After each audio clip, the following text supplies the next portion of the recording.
All right. I just reached out to Steve. He should be joining us. But let me just go ahead and introduce myself and introduce the organization. So first and foremost, I want to thank VNARP for hosting this or allowing us to put this on. VNARP is the Vietnamese National Association of Real Estate Professionals.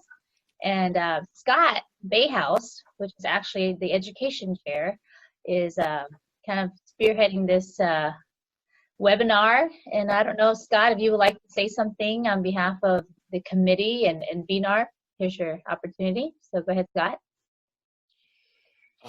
Well, I would say that, I appreciate everybody who's here today. Our goal at VNARP is to provide education, or at least one of the goals is to provide education to the community so we're all more aware and can make better decisions. The more informed decisions we make, the better it is for everybody. So that's just one of the main goals. And that's really what we're here today to do, is to help people who are self-employed or, otherwise small business employers to understand what their options are and how best to be prepared for those options.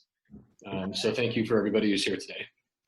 And do you guys have any upcoming events on the education committee that we can probably send out to the attendees after? Scott, maybe? I said, do you have any I think we have some upcoming educational events that we can send out to the attendees after. Is that correct? I'll have everybody's info and we can send you guys updated information as we get it. That's right. Yeah, so, and then our other sponsor, well, our event sponsor is Cal Private Bank. And I actually am a business development officer for Cal Private Bank. And you'll get to meet Steve relatively shortly. But just to talk about Cal Private Bank, we are an SBA lender. So we are a PLP lender. And we have the ability to do these PPP loans. And as of today, well, actually late last night, but since the funding is out, we were able to fund 503 loans, or approve 503 loans. So far, we've funded 55 million of those 503 loans, and the total approval amount is $133 million of PPP loans. So for us as a community bank, it's pretty impressive. We had a lot of people on our team work overtime and throughout the weekends, long hours. I was getting emails from our processors like 10 o'clock last night. I heard some of them worked till 11 o'clock the night before. So just a lot of work that went into doing these PPP loans. So we'll talk a little bit about why the program came out the way it did and just do some overview, and also go over round two and how you can prepare for round two, because round two is coming. And at this time, I want to introduce Victor C. Victor, you there? You want to introduce yourself? Yes, I'm talk here. a little bit more about yourself? Yes, I'm Victor C. I'm with the Southeast Asian Community Center. We are a nonprofit in San Francisco, and we've actually been around for a long, long time, serving the Southeast Asian community, but also the general community. And one of the things that we do for the general community is we help small businesses. We've done that for many, many years now. So the key program we offer is called the Microloan Program. And this is it's an SBA program which is managed by nonprofits. And we are one of those in the area. And these are loans we make to small businesses that generally cannot qualify for a bank loan and need up to $50,000. So right now, we're very active in the area because we have a lot of clients that are suffering from this situation right now. And so we've been trying to connect a lot of people with various emergency loans. And might also be good for me to tell you folks about our loan too, because there have been some changes in the microloan program that are very favorable for small businesses now. And this is part of the overall CARES legislation. And we're able to do certain things with our loans that are actually much more advantageous now than currently, and especially for new borrowers. Victor, actually, that is a nice. And, okay, no, I'm sorry. Victor, are you there? No, go ahead. Yeah. I was going to say that is a good portion of our discussion, and I really want to get to that. So for you guys who do have questions, just like wondering what these loan programs are about, please put the questions in the Q&A section, and we definitely want to get to it. We want to give Victor the opportunity today to talk about his program and how that may potentially help you. I want to say, in addition to being an SBA BDO or sales rep, I actually am a gym owner as well. And I own a CrossFit gym in San Jose, CrossFit Kindred. And for us, you know, going through this mandate and this closure, we obviously were impacted. Our gym was forced to close along with many other essential businesses. And Victor actually helped our gym before all this happened, and he helped me restructure some debt for the gym. So his program is, just for me being a borrower of the program, I think is very beneficial. A lot of banks didn't give us the opportunity because, you know, we didn't fit the traditional banking profile. We weren't big enough. We acquired the gym 3 years ago, so we didn't have enough, you know, experience, sales, whatever. We didn't fit the traditional box. So Victor's program, the SBA microloan, gave us a very low rate interest rate loan, and it was a longer term and allowed us to restructure that debt. So I definitely recommend his program, and that's why I invited him, we invited him to this panel, because I think he could be a valuable resource. Because like our gym, many of you have been shut out of the program. So Scott, can you hear me okay, or am I getting a feedback? It's fine? No, I can hear you. I can hit mute if you want, but I can hear you just fine. Okay, I wanted to make sure it wasn't my feedback. I don't know, but I'm glad you can hear me. There's some static in, but it's okay now. Okay, yeah, it was a little weird. I could hear it on my end too. You know, that's the pros and cons of a tech life. Yeah, you get to do these other, you have to adjust to them as you go. But yeah, so where we stand today with PPP. So I just want to give a general overview of it. Maybe some of you all have gotten a lot of information, so I'll make this part really short. But the intent of the program was to really help small business owners pay for their employees. So the purpose of it and how they calculate it was all based on employees. All right, so we have Mr. Steve Pollett joining us. So that's why a lot of 1099 without employees were kind of left out, or companies that didn't have employees were left out of the program. But those individuals can apply for unemployment. So the spirit and the thought process behind the PPP was to really save employees in small businesses. So obviously the funding today has ran out, and we do want to talk a little bit about the additional rounds that is in the works right now. And Steve, we can't see your video, but I'm gonna wait for you to log on the audio. Thank you for joining us. And Steve's probably been really, really busy. Like I said before, Cal Private Bank, we got 133 million loans approved. So in the next 10 days, we actually have to fund them. And it's like over 500 loans. So it's pretty crazy. It's a large undertaking for many banks, and particularly smaller size banks. You know, it's all hands on deck. So thank you, Steve, for joining us. And I'll wait for you to kind of come in. Whenever you can talk, you can go ahead and join. Steve, you there? All right, cool. Yep. Hi, Vanna. Sorry about that. I apologize. I know. I figure you're probably busy running around closing loans, right? Just you get stuck on a call and you're like, oh my goodness. So I apologize, everyone. Thank you for having me.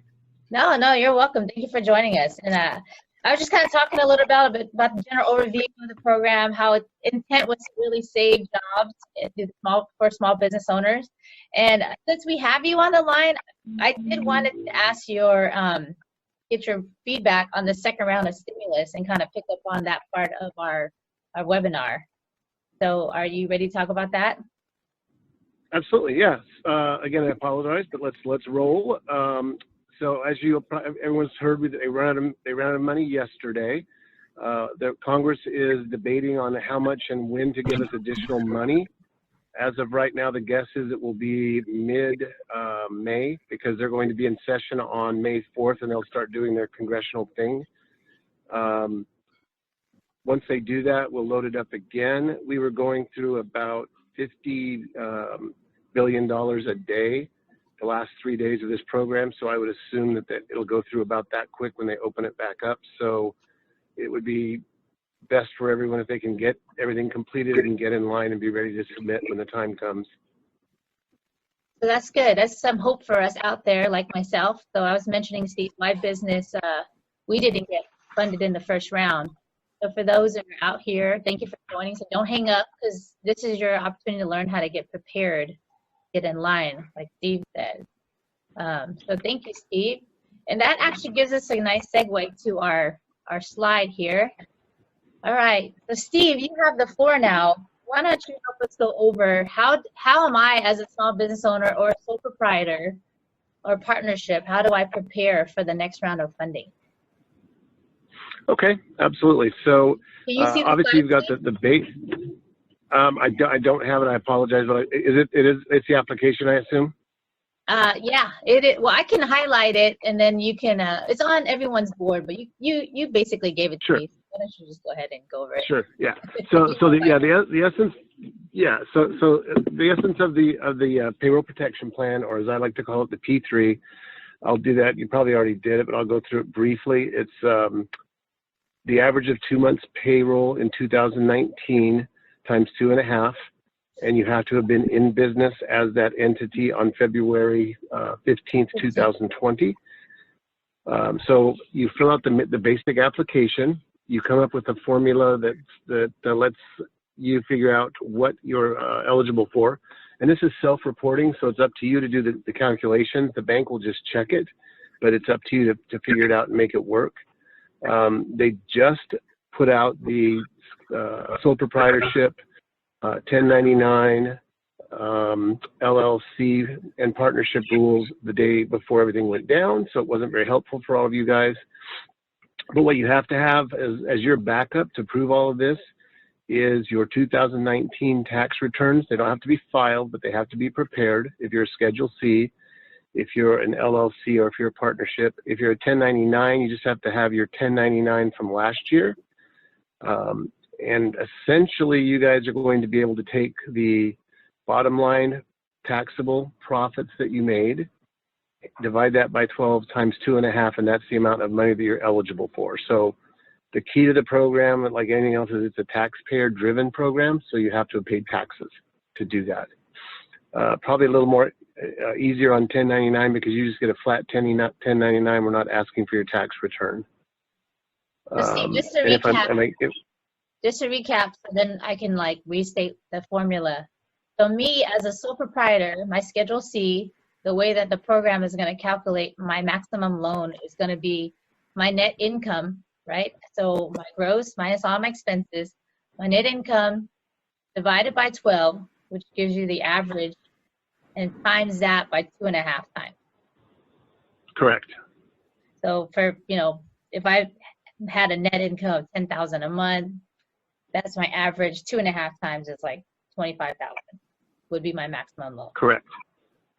Okay. Correct. And if you have any employees, you can add that to the mix. So if as a Schedule C, you also have a W-2 employee, you can add their 12 months of income, divide that by 12 for your average, times 2.5. But most of the sole props don't. Yeah, the sole props don't, right? Yeah. They only have to be W-2 employees to count. Correct. I've seen a few that have them, but it's very, very rare. Gotcha. So you as a sole proprietor, as a real estate agent, as a real estate broker, you can get a loan the way that Steve just went through and we described the calculation. And the application actually shows you how to do it, so don't freak out if you forget. But if you want to increase that, you have to have W-2 employees that work for you. So if you have other 1099 agents that work under you, they would have to apply individually for the PPP loan. Is that correct, Steve? Yes. Okay. So if there's some confusion about that, definitely hit us up in the Q&A box. And then I put together the slide, Steve, so you don't have access to it, but this one that we shared yesterday. We also mentioned that any other documentation your bank may want to ask from you, which will verify your mortgage, your rent expense, your utilities, and any debt payments for debt in place before February 15th. So if you want to use a portion of the PPP to pay off some debt, the debt has to be in place before February 15th. So that's kind of like the start date for everything. But most people Right. who are using this are trying to use it for their payroll and or their rent expense. So as long as you do that, that is going to be forgivable, which we'll talk about that more. And then Steve, you can't see this, but I just reviewed the corporation document. So guys, on the slide on the right side, for those who missed the webinars before or didn't have any clarification on what's needed for corporations, so basically it's your PPP loan application, your quarterlies, your 941 payroll quarterlies to the IRS, the 4 quarters from last year and the 1st quarter from this year, and any other documentation your lender will ask of you. And so Steve, I mean, you could talk a little bit about the forgiveness portion, because I did just kind of gloss over it. You want to go over that part of it real quick? Absolutely, absolutely. And I would suggest that for a regular sole prop or 1099, it's probably to your benefit to just limit even though you're eligible for a bigger loan, the forgiveness part's very difficult to prove up, especially for a sole prop. So you're better off just using the 2 months of income or the 2 times. It's a super clean and easy way for you to do it. The forgiveness is essentially you have to pay an employee or yourself for that 2-month period or that 8-week period. Obviously, if you're a sole prop, that's pretty easy to do because you're paying yourself. The other portion that's forgivable would be rent you paid for the 2 months. It would be loan payments you made. It could be utilities, things of that nature. Those would all have to be backed up with proof that you paid it, proof that it was put in place before February 15th. So for sole props, 1099s, it's probably not worth it to go through that exercise. I would suggest you want to put your loan amount at just 2 times you're eligible instead of 2.5. That pretty much eliminates the paperwork you're going to need to do for forgiveness. So the essence of that is, let's say you're eligible for $10,000. You're going to get a bank's going to give you $10,000. In 8 weeks, you're going to tell the bank that, yes, those were your expenses, you paid yourself, and the SBA will forgive that $10,000 loan. It's important that this is a no-cost program to you, so if you go to online or talk to anyone that wants to get money from you, that's against the rules, and you shouldn't be paying for it. It's a zero cost to you, the end user. Yeah. And one of the things that I may be out of turn with you, Vanna, but if you work with some of the online lenders that are pretty good at doing this, they require a lot more paperwork than if you work with your actual bank. The bank tends to want the least amount possible. The online lenders do it online, and they try to be a one-size-fits-all. So you'll have to have a lot more information. For instance, a business license is required, things like that isn't really needed, but they're doing it in case it's needed for one of their clients or getting it from all of their clients. No, that's a great transition, Steve. I actually moved the slide to where should I go to apply, and one of our bullet points is about internet lenders. You want to talk a little bit about just kind of your tips and recommendation if we're going to go to internet lenders, what should we be looking for? Sure, absolutely. There's a lot of internet lenders. I'll pick on one. Cabbage is one that popped out that took a lot of applications. They didn't have any money. They didn't have the backing, and they weren't able to place any of these loans. If you're going to go to an internet lender, I'll use an example that I know is working. There's one called Harvest that works. They're backed by a bank. They have a lending license, so they're able to accept applications. Make sure any lender that you're looking at online has a bank that backs it. I think it's Foursquare that is backed by Celtic Bank. There's a lot of different ones, but as you're looking online, do the source documentation. Make sure that they actually are backed by a bank, which means they can actually lend. If they're not backed by a bank, they don't have the proper credentials to lend, even though they may have the ability to take the applications, they can't actually lend. So that's critical. Yeah. And like I said, the other item is that they're going to ask for more, but they're faster. Yeah. So when you fill out their application, it instantly goes to the portal to get a loan number. Whereas when you go to the bank, like a bank our size, you fill out the application, it goes in a queue, and we physically have a person pull your loan number. Advantage, disadvantage in that we are probably not as inundated with loans, so we can probably get some done, but we can't get as many as the online guys can get done. So that might be a better place for you to apply.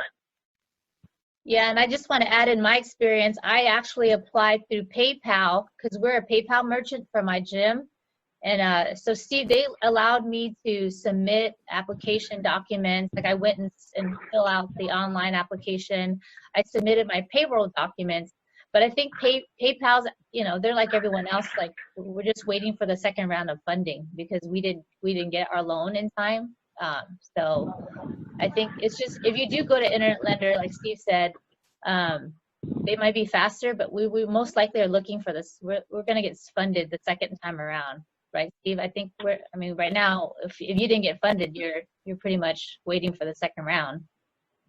Right, you're going to wait for 2 or 3 weeks, and those, you're queued up, Vanna, and that's one of the problems when the money comes out. Again, it's fast and furious. It's going to be crazy. Yeah. Right? Because it's going to go out. It's going to go out in 3 or 4 days. So you need to make sure you're teed up and pick your lender. Also note you're only allowed only supposed to submit to one lender. So you really should pick the lender you like and roll with them. Otherwise, it could be a problem. Yeah. So we mentioned Harvest, PayPal. Oh, go ahead, Scott. You had a question? So yeah, actually I wanted to throw one out there that's I think relevant at the moment. So Michael Mendoza was asking, how can you verify an internet lender is backed by a bank? Look up their credentials. It'll say on the site there. They'll proudly announce they're backed by. Like Paychex has their own bank. Like I said, Foursquare they'll say they're backed by something bank. It'll say loud and proud on the front that they're backed by a specific bank. Yeah, and then we found out that I also looked into Cabbage, and on Cabbage website it says we are not an SBA lender, and we're in the process. So they, they're kind of like telling on themselves too, but it's in the fine print. So you have to really check the fine print.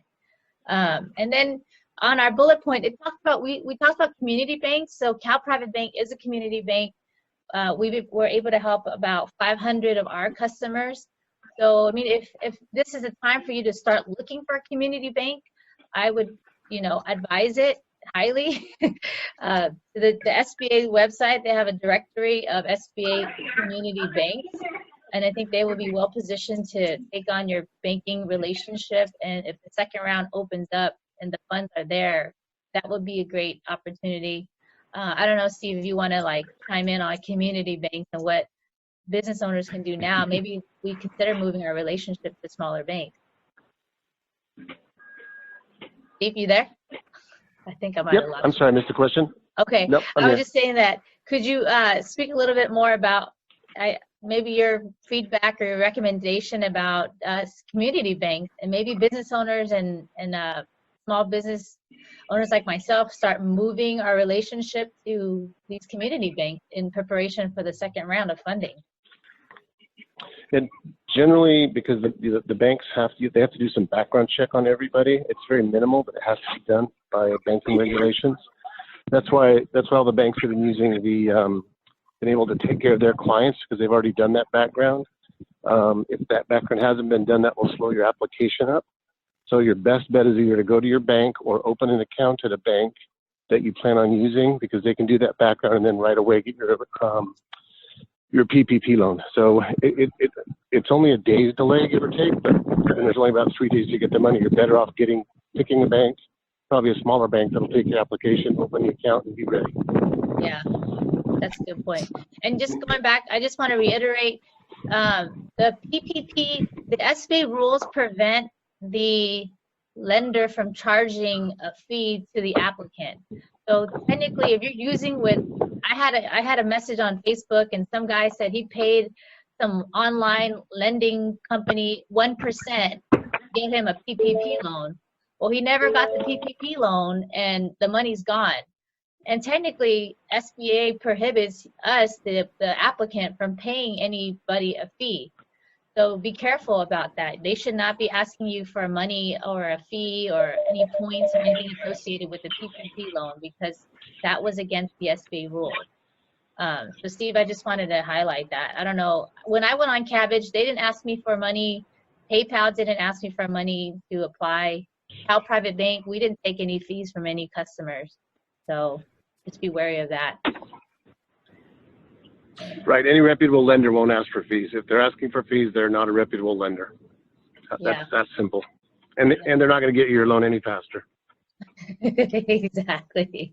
And right now, no one can get you a PPP loan because we're out of money. All right. Yes, we are. So Vanna, Sorry, go ahead, Scott.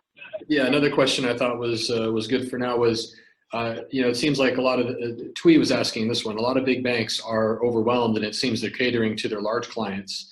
And obviously, there's fears about not having enough funding for the small guys, for the small banks. What would you recommend?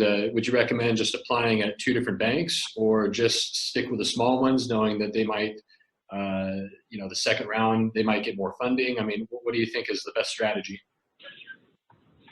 Well, first of all, I would say, believe it or not, they're not catering to their bigger clients. They're going, it's first come, first served for the most part. Sure, their bigger clients got in first because they're more sophisticated, but they did a ton of small clients too. So it's just a matter of a mass amount of people getting this money out.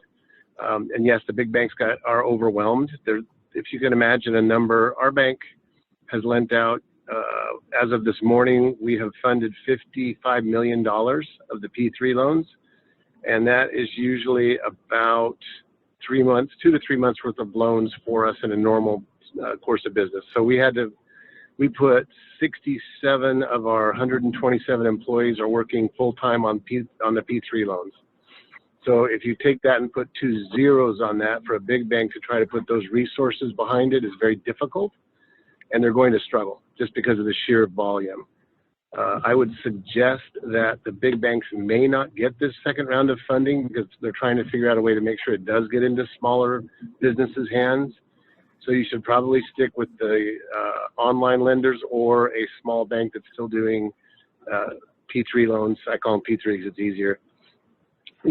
They're more nimble, and they can tell you. I can tell you honestly, in our case, we have our plans when the new loans come out is we are going to handle about 75 loans a day max, and that's all we can handle without basically shutting the bank down. So we're going to do 75 loans a day till the money's out, and we're going to queue up, and when we get to, and we'll tell everyone it's going to be 75 on day 1, 75 on day 2. That's all we can physically handle.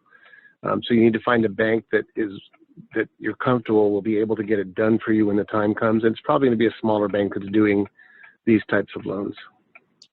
Do they need to have an existing relationship with CalPrivate to apply? You don't, but I can tell you that we're already queued up about 2 days worth from people that didn't get in. It helps because the background check's already done. But at this point, we don't have a hard plan in place. I'm giving you our, top of the mountain. This is what we think we're going to do. Right now, we're not taking applications until we can figure out what we can do and how we can do it.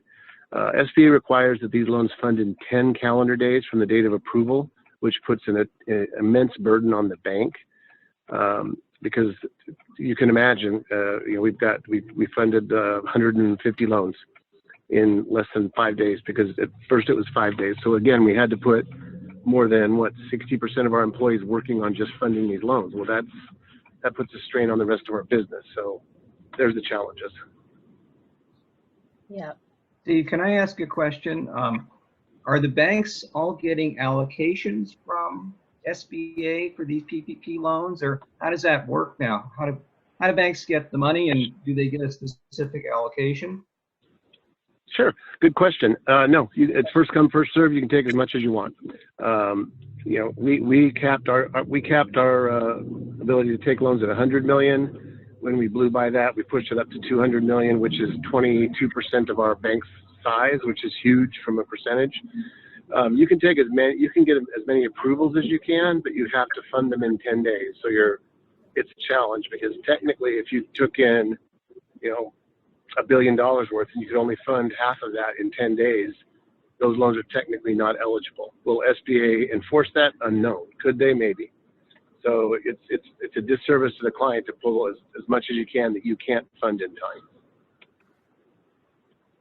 Yeah, and then there's also technical glitches, like you guys are probably reading about on the internet and the news, because SBA uses the E-Trans system, So E-Trans was set up, but it was never set up to have this much level of volume go through the system, right, Steve? So I mean, you can kind of talk about that and what we experienced on the technical side, Steve, if you would like to. Yeah. Some color on that. Sure. Well, on the technical side, the first 3 days, which were Friday, Saturday, and Sunday, E-Tran was struggling to keep up with the volume. They did do a very good job. I'll give SBA credit. I mean, the analogy that I keep hearing that I like the best is that they were building an airplane while they were flying. So, you know, they did a very good job of working within the system and trying to refine it as they were going. So it worked pretty well after the first couple of days, but I think that's because everyone's pulled back a little bit because they had so much money out there. The last 2 or 3 days, these non-bank online lenders just came live on yesterday at midnight. They jammed up the system where, as an example, a normal person pulling these your loan number, physically doing it, can typically do about 4 or 5 an hour. Yesterday, it was taking them 2 hours to do one because the system was so gummed up. So wow. It's, you know, there's so much traffic, it's just difficult to get things done. And then you, from a economy of scale, if it takes you an hour to get one done, how many people can throw at it, right? It becomes challenging. Yeah, wow. I want to segue to a great question that we got from Heather. And Heather, her question actually is in line with our agenda for the panelists. But Heather's question was that, please clarify, I was told by my accountant that I should not apply for PPP because I do not have employees. Is it a waste of my time to apply to PPP? Should I be applying for unemployment? So Steve, I'm gonna put you in the hot seat for that. I'm assuming, Heather, you are a 1099. So Heather's question is, should you just apply for unemployment and not even waste your time with PPP? A totally good question, a totally math question. If you're going to get more money than, and let's be honest, a lot of people that are 1099 and sole proprietors don't report a lot of income. You minimize your taxes. All right, that's fine. That taxable income you report is what how you're going to get your P3 money. So if it's not that much, if it's less than unemployment, you should get unemployment. That simple. It's just a simple math question. Yep. Great answer. So basically, I mean, you have to make a business decision for you. Is it worth it? I mean, if you're expensing everything, you don't have net income, then that's pretty much that's your answer. But maybe you don't expense this much this year, but then you have a higher taxable income for 2019. Is that worth it? So maybe those conversations are good to have with your tax accountant and have and playing with the numbers and really knowing going in, is it worth it for me or not? Speaking of math problem, is that based on gross or net for the 1099 employees who are thinking about applying? Go ahead, Steve. I was going to answer. So as I understand it, for the, you know, for a 1099, it's your bottom line. It's what you reported for income. It's your net. Yeah, after expenses. So. Which is we come up. I have a Schedule C. My net is not much. Right? I have some vacation rentals that I do. Yeah, it's not worth it because it's not very much. Yeah. And also that brings up another problem that we discussed earlier, Steve, is that, okay, so your net income is $2,000 a month on average, times that by 2.5, so it's like $5,000. Which lender can you find to do a $5,000 loan for you? I mean, it's kind of the online. Yeah, the online ones most likely, but the smaller community banks, they just don't have the capacity to do those small loans because it costs just as much to do a $5,000 loan that it would be a $300,000 loan. No, exactly. There's some fixed costs, and we're not set up to do loans that small because we're not streamlined. Whereas the Paychex people, the online portals are, if they'll accept an application that small, they don't care. Yeah. They may put a cap on it where they say it's got to be over 10,000. They may not. I would say generally yes. If you come to a bank and say I want to open an account, I want to become, do my business account with you, and my request is going to be $3,000, they're not going to be super enthusiastic. Yeah, no, good point. So Victor, I want to come back to you because you kind of talked about your program a little bit, but it's in the time that we have left because we want to open it up to answer a lot of the questions that came in. So Victor, why don't you talk a little bit about some of the alternative programs? So let's say myself, I'm a sole proprietor and a business owner. I didn't get PPP. What other sources of capital are available to me, particularly through your organization? Okay, well, there's the program that we run, the microloan program. Let me say quickly, there's also the disaster loan program too through SBA called the EIDL program. And anybody who has suffered a loss, this year because of the situation can apply to that too. And that has its own set of application criteria. But just to make you aware of that, and you can find out information about that on sba.gov, the SBA's website. So they have all the information there. You can apply online there as well. Can I add something, Victor, to the EIDL loan, the SBA Disaster Loan? So just a caveat for that, you do apply directly to the SBA, but it's based on, you only get $1,000 per employee of your company. So for my company, for the gym, I only have 4 employees, so I'm supposed to get $4,000, which, I mean, it's cool, better than nothing, but they did change it quite a bit, original. Yeah, I don't know if that's right. Maybe you are right, Vanna. Yeah, they changed it. My impression was that they said there was an advance, and the advance was $10,000 originally, and then I've heard recently that the advance is only $1,000 per employee, but it doesn't mean the loan is only $1,000 per employee. So Okay. It's a little bit. I think that's just the advance portion. Okay, that's good to know. Yeah, but it's hard because even if you apply, you can't follow up with anybody, and that's the frustrating part. Actually, that $1,000. That $1,000 is the grant. Yeah, there was a $10,000 grant, and they did cap it to 1,000 employees for the grant portion. Okay. Right. That's the grant portion. So, yeah. Right. So you still have hope if you applied before. Is there a cap on that? Do you know, Victor, for the EIDL? In terms of how much dollars? Not necessarily the loan amount, but how much the government has allocated towards the disaster loan. I don't know. I think they're not accepting new applications there either right now. Oh, so that's okay. also, some of the money also came through the CARES legislation for the disaster loans too. So I think that's also on hold right now. But I mean, you can apply up to $2 million for the disaster loan. Gotcha. Okay. Okay, so let me talk about the microloan program. We've been around since the early 90s, and basically it's a program, it's an alternative program for small businesses that cannot get bank loans. And we lend up to $50,000, anywhere from usually $5,000, $50,000. Average probably is $25,000, $30,000. And we are a nonprofit lender. We're not a bank. We're authorized by the SBA to make these loans. We're funded by the SBA.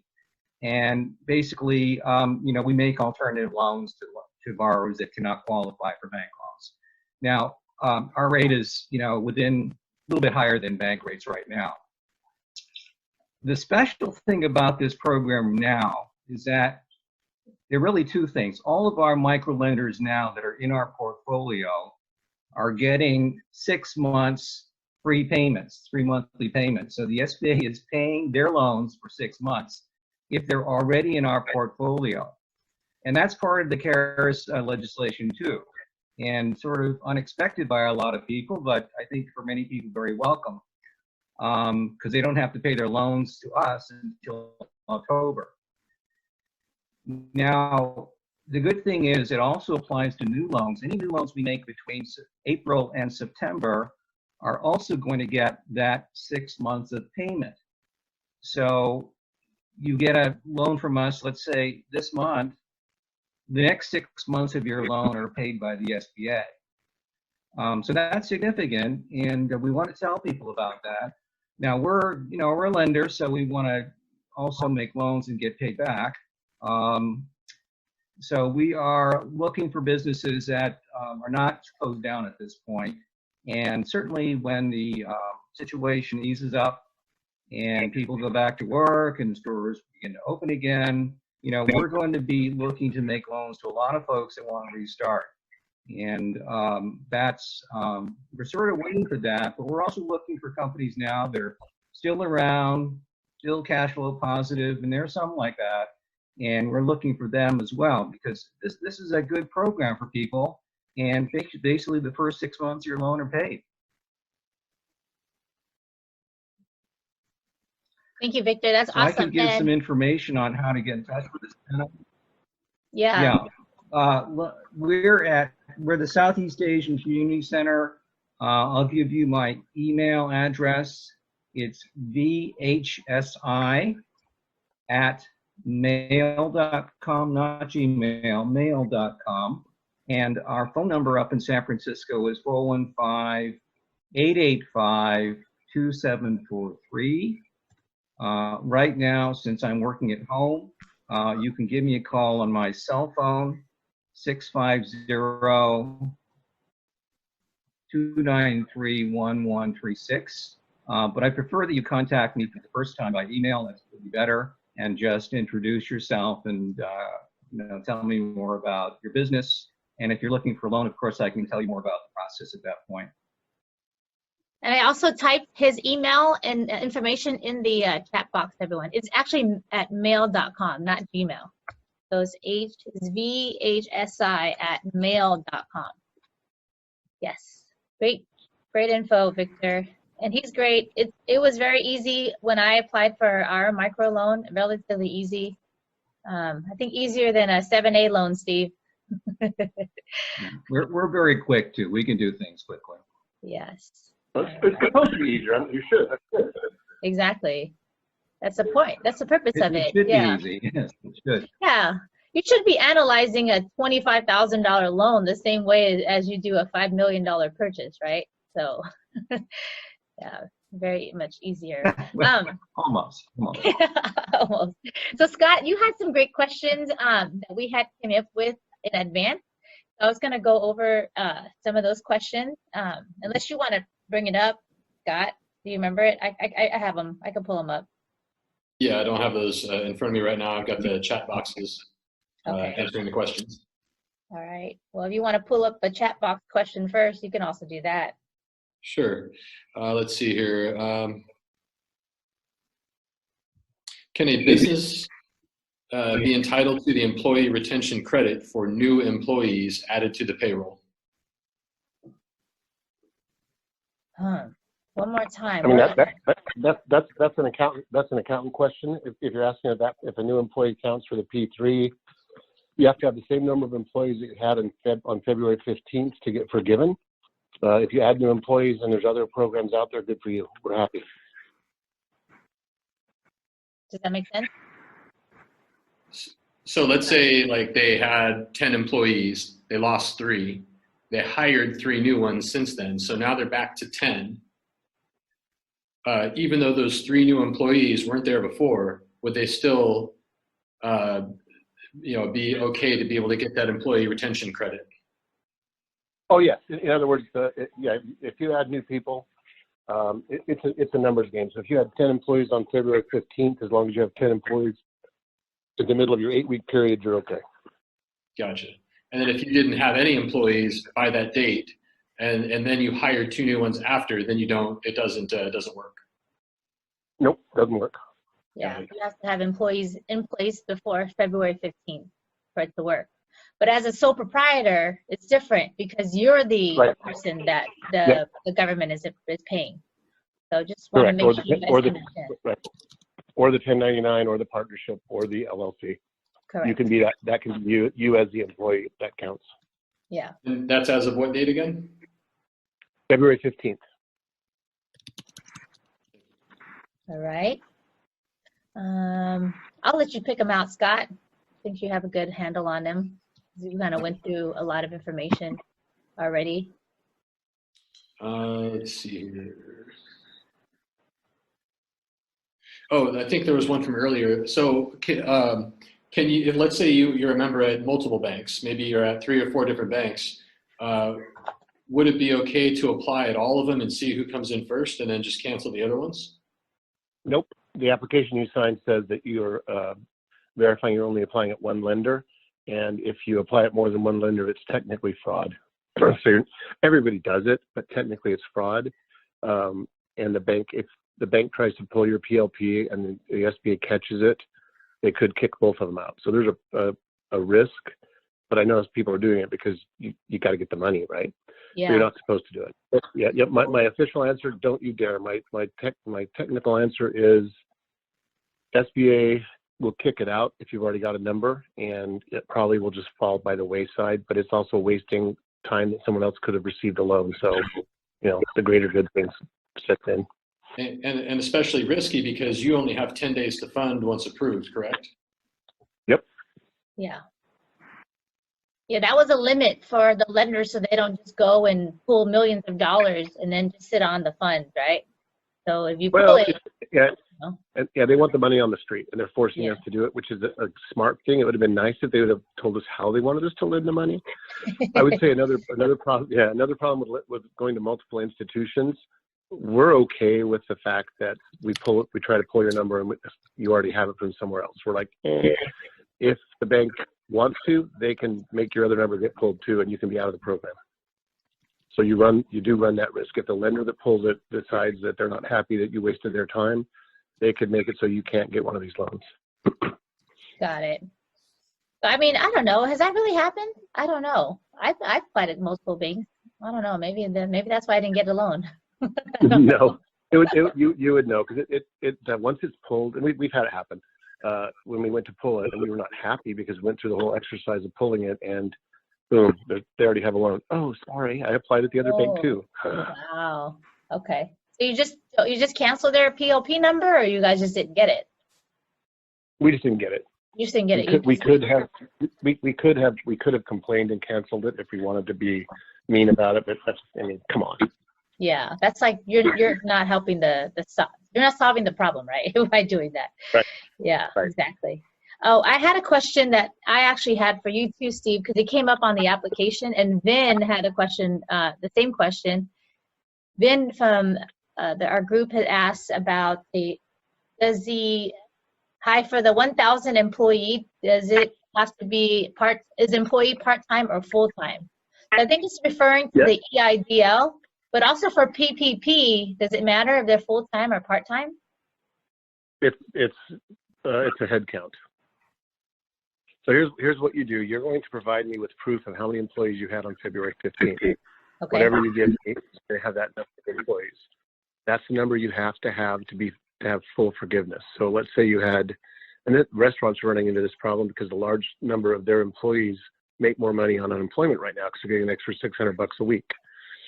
So they can only bring back about 80% of their employees that they had on February 15th. That reduces the amount of money that is forgivable. So you want to be careful that you don't think you're getting forgiven money and end up having to pay out that you didn't mean to. It's okay if that happens. You can just pay the money back at the end of the 8 weeks if you can't meet the same number of employees. On the flip side, you can hire part-time people. It's a head count. In other words, we don't care if it's full or part-time on February 15th, and we don't care if it's full or part-time while you're getting your forgiveness. Got it. That makes sense? That makes sense. So just to give a basic math example of what you just said, Steve. So I had 10 employees, and my average payroll cost was $10,000 on February 15th. By June 30th, 2020, I just need to make sure I have 10 employees and $10,000 of payroll cost. Yep. Basic math. Easy. Great. Yep, and you can, yeah, and what I keep telling my clients is, look, if you're, the restaurants especially, I said, if people aren't coming back, hire people that don't have jobs. Because you're allowed to then pay them for a 4-week period. They're not going to pay them the whole time. You can pay them for the 4-week period, and they'll have money they didn't have. And they might qualify for unemployment. I don't know, but that's the idea here is to get people back to work, at least get them on payroll where they can have some money. Yep. All right. And my connection is unstable. I don't know if anyone's having the same problem. I don't know. Mine's good, Victor. You might want to call in if you want to do that instead. Steve is using his phone for audio if you want to switch to audio. Yeah, but you're working now. Yeah, my connection on the computer was. Well, I can hear it, just it's flickering on and off. Oh, the video part is on and off? Yeah. Okay, so Lori had a question. I am an S corporation. Which line of my return do I use for the calculation? Wasn't planning to file 2019 taxes for a couple months. Does that matter? Because Steve, this is about the PPP loan. Right. No, you don't have to file them. You just have to give us the set. You better make sure it's kind of what you're going to file real close, because that may be a problem. You're going to use the net income. Yeah, so Lori, we're not looking for a particular line item. The program requires that you just put together your 2019 taxes, but you don't have to file it. So whoever you work with to do your taxes, just have them prepare them, but not actually file them yet. Is that correct? Right. Yeah. Yep, and it's the bottom line that would flow over to your tax returns that would count as you're eligible for the P3 loan. So and be careful, because I know what's going to happen. A lot of clients are going to file the tax return that's way higher than 2018 was, because it's forgivable money. It is self-reporting, which means you're promising to do all this correctly. SBA has controls that at least about 2 years after this, they'll be reviewing all the files. So if you filed one where you made $10,000 in 18 and you said you made $120,000 in 19 and then didn't file that tax return, there's a 50-50 chance you'll get caught, just so you know. We won't. The bank's, it's self-certifying, so we're not going to check. You guys are promising this is what you're giving us. You're promising this is what you're going to file. You're promising it's appropriate. So the banks aren't going to check. But eventually, SBA reviews all the files. It takes them some time, but sooner or later, they'll review them. Yeah. And also, that's a good point you bring up, Steve. You want to talk about the certification on the application and what the implications of maybe a wrong answer, or if it's fraudulent, like, you know, we need to talk about that. Sure. You're self-certifying and answering all the questions. And a lot of clients are worried about getting the money. Some clients would say a lot. They may lie. They may not check the box appropriately because they understand they don't get the loan. There's a self-certification declaration in there that you're self-certifying, and if you lie on the application in any way, shape, or form, that is fraud. It's up to a $250,000 fine and, like, I think 5 to 10 years in prison. So in other words, the technicality of filing with 2 lenders is you've committed fraud, but everyone's doing it. But just so you know, that is a challenge. You are testifying. You're saying this is true and correct, and if it's not, it's coming back on you, not on the lender. Yeah, not so much like filing with 2 lenders, but I think other offenses we need to be aware of. We're certifying that we're going to use this for payroll. We're going to use this for eligible expenses. So make sure that we do that, so that you don't put yourself or your company in a position to, you know, have to pay these penalties and have to deal with the fraudulent claim. Right. You know, because some people are just like, yeah, free money and do what I want with it. No, you can't. Right. Right. And let's be clear. Mistakes will be made. You're going to make mistakes. You're going to check the wrong box by mistake. We're okay with that, because we've had clients that has happened as we're going on. They're like, oh shoot, I gave you this is wrong. We have to fix it. We get that. We'll figure that out. And you may make a mistake and not know it. That's fine too, as long as it's an innocent mistake. But certainly, when the question asks, have you been charged with a felony in the last 7 years, and you check no, and you just got out of jail, yeah, that's probably lying. That would be lying. Yeah, great example, and I'm glad you brought that up. Scott, I'm going to allow you to ask one more question. We have time for one more question. All right, so yeah, let's go with, if a business applies for a new SBA loan, will they get 6 months of free payments even if they were impacted by COVID-19? So any SBA loan that is funded before any SBA 7A or 504 loan that is funded before the end of the year automatically gets 6 months payments made by the SBA, because the CARE bill has determined that everyone is impacted. You know, I don't think your business may go up, it may go down, but there's certainly impacts to it. So it's across the board. The brush paints, boom, you're impacted. You get 6 free payments, period. So if you're a hospital, you can apply. What's that? Pardon? If you were a hospital, you could technically apply, even though your business is probably booming. Sure. No, it's okay if your business is booming. If you make masks and your business is booming, you're still impacted. You're scrambling to make masks. I mean, that's just what it is. It's too difficult to pin down the few that really aren't.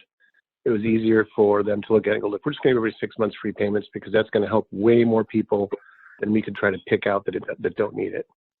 Yep, exactly. And And so it includes the microloans that Victor will do too. Yep. So the 6 months Yep. of payments include Victor's for the SBA. Well, the 6 months for the microloans only goes to the end of September, September. not to the end of the year. Whereas the Okay. 7A and 504 goes to the end of the year. Ours Yep, as long go as to, it's to like- September. Yeah. Okay. Ours run it, and if it funds, you get 6 months from then, which is very helpful too. If you're looking at, some kind of SBA lending, it's an opportunity to get 6 free payments, which is kind of nice. Yeah, it is. Yeah, very nice. So- Especially for California. I mean, commercial real estate, that's going to be payroll and real estate expenses are the highest 2 expenses we have as business owners. So you think about that, 6 months of payments that are paid by the government, that's a nice little, cushion for you. So every bit helps. All right. Yep. So Scott, any other comments? Because it is 2 o'clock and I want to be, just respectful of people's time, especially our panelists. Yeah, let's just make sure that we share the links for the panelists here, or for Victor and for Steve at least, and you, with everybody, so that way they can get in contact with who they feel they have follow-up questions for if we weren't able to get to them today. Sure, and I'll rebroadcast the recording. A lot of people couldn't make it today, or some people sign on and had to get going with other things. So thank you everyone for joining. We will definitely do that. And if you have additional comments or questions that come through, I have our contact information for you to follow up with, okay? All right, well, thank you for joining, and I just wish you a great day for the rest of the day. Just a little plug for California. I think our mayor is going to be having a little update. So if you want to log on to ABC 7 right now, which is what I'm going to do, they're going to talk about what's going to happen with our shelter in place and updates for that. But besides that, everyone have a great day. All right, bye everyone. Thanks, Scott. Thanks, All right. Victor. Okay. Thanks, Steve. Thank you.